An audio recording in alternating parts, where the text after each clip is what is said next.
We all know that sometimes you just get stuck in ELO hell. Whether it's because of bad teammates or your own skill, sometimes it can be really difficult to just push through those few ranks. That is why today we here at ProGuides are going to be going through and taking a look at what you need to do to escape ELO hell. What's going on, ProGuides family? My name is Dan, and before we dive into all the juicy details, it's time for our question of the day. Today's question is, what was your ELO hell? Generally, in Valorant, the hardest ranks to grind through are gold and platinum, but we know people can get stuck at different parts of the ladder, so let us know in the comments down below what rank you are hoping to escape. With that out of the way, let's finally dive into the video. Alright guys, the first thing you need to know when you want to climb out of ELO hell is that there are 4 other people in the lobby that are on your team. These teammates are more often than not your ticket to actually escaping your ELO hell. There are some more things that we're going to talk about later in the video, but this is definitely one of the most important. Valorant is a team game at the end of the day, so communicating effectively and staying together as a team is very important. So that means turn on your mic if you haven't already, or go out and buy one if you don't have one. By just simply talking into your mic to give callouts to your team, you just increased your chance of winning the game by an easy 25%. On average, we found that the average player actually doesn't use their microphone all that much, and we get it. There are people out there who will be toxic the second you toggle your mic, but if you want to climb, you have to deal with the trolls. The best way is to just ignore it. Use your mic and continue to give callouts to your teammates. Just remember though, sometimes you can leave your mic on for a bit too long, and talking a lot can be annoying since it can prevent you from hearing things. Just remember to keep your calls clear and concise, don't add unnecessary details. We know you would have gotten that jet if she didn't have lower ping, it's okay. Using your mic is just one part of it though. There are also a lot of things that you can take away from paying some more attention to your team. Our second topic today will be covering map awareness and more specifically, how to use your team's positioning to get the drop on enemies. Sometimes when you're trapped in ELO hell, you don't have teammates that talk back or give callouts. Or you get a bunch of people who don't know what they're doing. So in that case, you have to take control and feed them information without talking. The first step to this is paying attention to your mini-map. Before you can track enemies, you have to track your teammates. This is where you can start thinking about areas that are safe and areas that are clear. Any areas with your teammates are clear, and any areas without your teammates aren't clear. Simple, right? It is. That is technically all you need to know. But let us expand just a little bit. The reason that you get caught out and die even when you have teammates on either side of you is because of one of a few reasons. You either exposed yourself to a dangerous angle, didn't clear your corners properly, or were further away from your teammates than you should have been. The common factor that solves all of these problems is to constantly be sticking with your team. So if you need to carry a bunch of teammates who don't know what the heck is going on, then the first step is to stay close to them. This makes sure that you can trade them when they inevitably push up and die to the Phoenix holding with an op. But hey, it opens up an opportunity for you to get a trade kill. See what I did there? So as you're setting up to get a trade kill onto this Phoenix, there is another thing you need to consider. If you're worried about your teammates potentially not being able to close out the round, you need to consider whether or not fighting for the trade kill is worth it. This is another point where map awareness becomes valuable once again. If you're paying attention to your minimap, you'll be able to tell just how spread out or disorganized your teammates are. This will help guide you towards whether or not you should go for the trade. If your teammates are pretty spread out or on the other side of the map, don't go for the trade. Remember, you need to maximize the value out of every potential peak. So if you can't get traded or don't think that risking it since your team might execute on the other side anyways is a good idea, think twice before going for the peak. So we covered how to keep track of your teammates and make plays off their position, but there is much more useful information that the minimap provides us.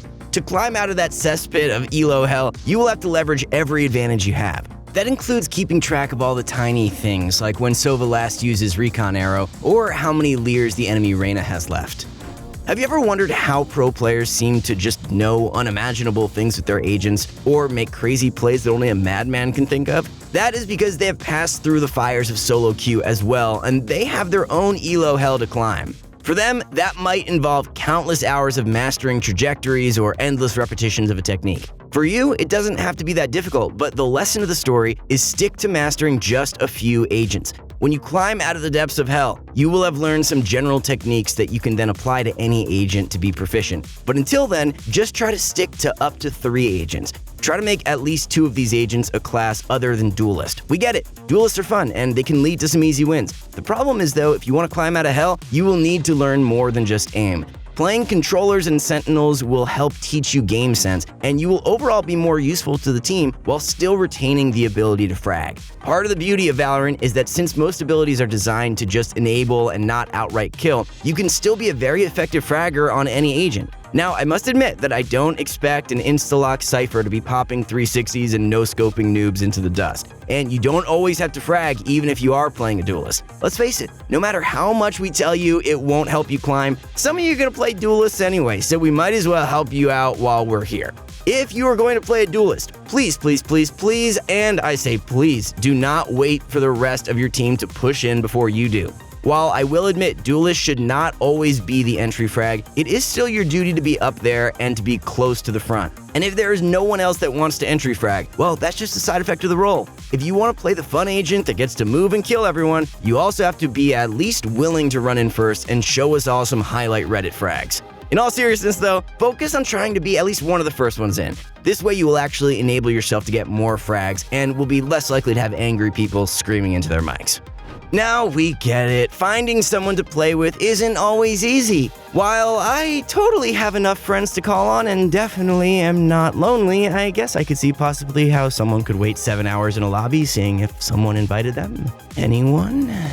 So if you're looking for someone to duo with, a good way to find people is to just use our first tip and talk in your games. Try to send a friend request to the friendly people after your game and see if any of them are interested in being duo partners.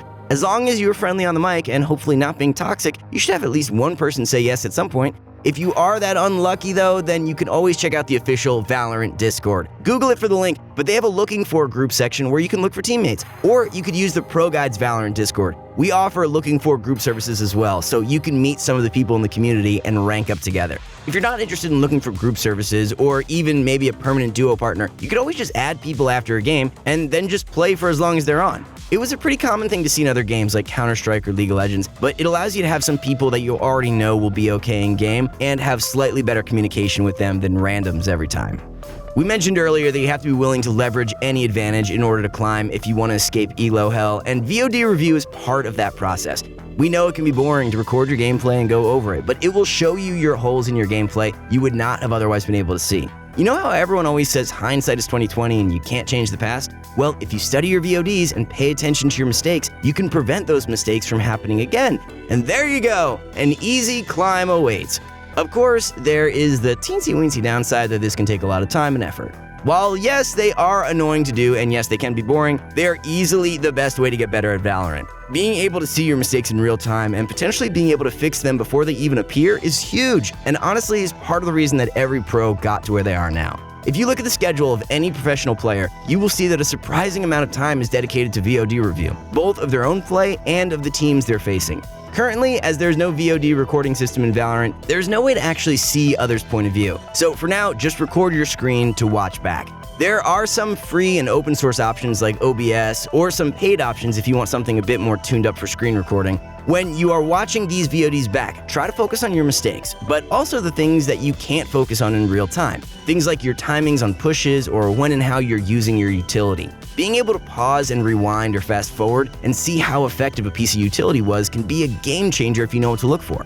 Another important thing to look out for is see if you're missing out on any common cheese angles or weird angles in your VOD. Watching it back, you can see if any enemies or teammates used weird hiding spots, and if they did, consider implementing some of them into your own play. An easy way to improve your VOD watching experience is to do it with a coach. When you do a review with a coach, they will help provide another perspective to things and allow you to see things from a different light. We here at ProGuides.com offer 24/7 on-demand coaching from some of the best players in Valorant. Whether you're looking to improve your mechanics, game sense, or even just looking to fine-tune your settings, having a coach can vastly improve your performance in any sector. Visit the link in the description or ProGuides.com to learn more.